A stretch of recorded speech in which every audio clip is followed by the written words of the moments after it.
Hello बच्चों, आइए देखते हैं। प्रश्न दिया हुआ है कि अपरिमेय संख्याओं का दशमलव प्रसार अनवसानी और अनावर्ती है और वर्गमूल में 17 एक अपरिमेय संख्या है, तो वर्गमूल में 17 के दशमलव प्रसार के बारे में हम क्या निष्कर्ष निकाल सकते हैं।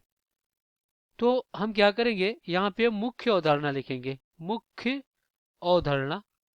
तो ये क्या होगा इस प्रश्न के लिए, तो देखिए यहाँ पे किसी का बात कर रहा है, अनवसानी की।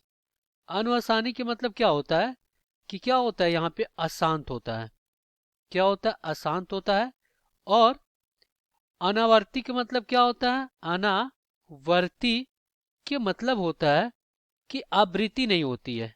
आवृत्ति आवृत्ति नहीं होती है, दशमलव प्रसार में आवृत्ति नहीं होती है। और ये क्या होता है, यहाँ पे अशांत होता है अनवसानी में। अब हम क्या करेंगे, एक उदाहरण से समझेंगे। मान लीजिए आपके पास वर्गमूल में 2 क्या है, ये अपरिमेय संख्या है। अब इसका अगर हम दशमलव प्रसार लिखें यहाँ पे, तो क्या हो जाएगा, 1.1 4 2 3 5 और डाटा इस प्रकार की कहाँ तक जाएगा, अनंत तक जाएगा। अब देखिए ना किसी संख्या क्या क्या हो रहा है, आवृत्ति हो रही है, यानी पुनरावृत्ति नहीं हो रही किसी संख्या का। और ना ये शांत है, ना ये शांत है, नहीं कहीं रुक रहा है, ये अनंत तक जा रहा है। और नहीं क्या हो रहा है, जैसे मान लीजिए, देखिए आवृत्ति का मतलब क्या होता है, ये होता है आपका बार बार कोई संख्या क्या है आए, जैसे 2 2 2 इस प्रकार करके बार बार आए, तो ये क्या हो जाता है, आवृत्ति हो जाती है संख्याओं का। तो इस प्रकार भी नहीं है, और ये अनशानी, ये रुक भी नहीं रही है, शांत भी नहीं है, ये क्या है, अशांत। तो इसको हम क्या कहते हैं, अनशानी और अनावर्ती परिमेय संख्या है। तो इसको हम क्या बोलते हैं, अनशानी और अनावर्ती। तो अब हम क्या करेंगे, दिए गए प्रश्नों को हल करेंगे। अगर हम क्या कर ले, इसको मान लें, माना अपरिमेय संख्या, अपरिमेय संख्या, अपरिमेय संख्या p बराबर वर्गमूल में कितना, 17। तो यहाँ पे p बराबर वर्गमूल में 17 का अगर हम इसका दशमलव प्रसार लिखे तो क्या हो जाएगा, ये हो जाएगा 4.123.105.6।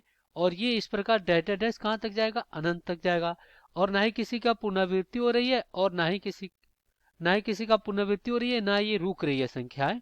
तो इस प्रकार हम क्या कह सकते हैं, इस प्रकार कह सकते हैं कि अतः अतः अपरिमेय संख्या, परिमेय संख्या p बराबर वर्गमूल में 17, p बराबर वर्गमूल में 17 का दशमलव प्रसार क्या है, अनवसानी और क्या है, और अनावर्ती है, अनावर्ती है। तो इसका निष्कर्ष क्या निकल कर आएगा, इसका जो निष्कर्ष निकल कर आएगा वो क्या, सत्य है। इसका निष्कर्ष सत्य है। तो आशा करते हैं बच्चों ये प्रश्न आपको समझ में आया होगा। धन्यवाद।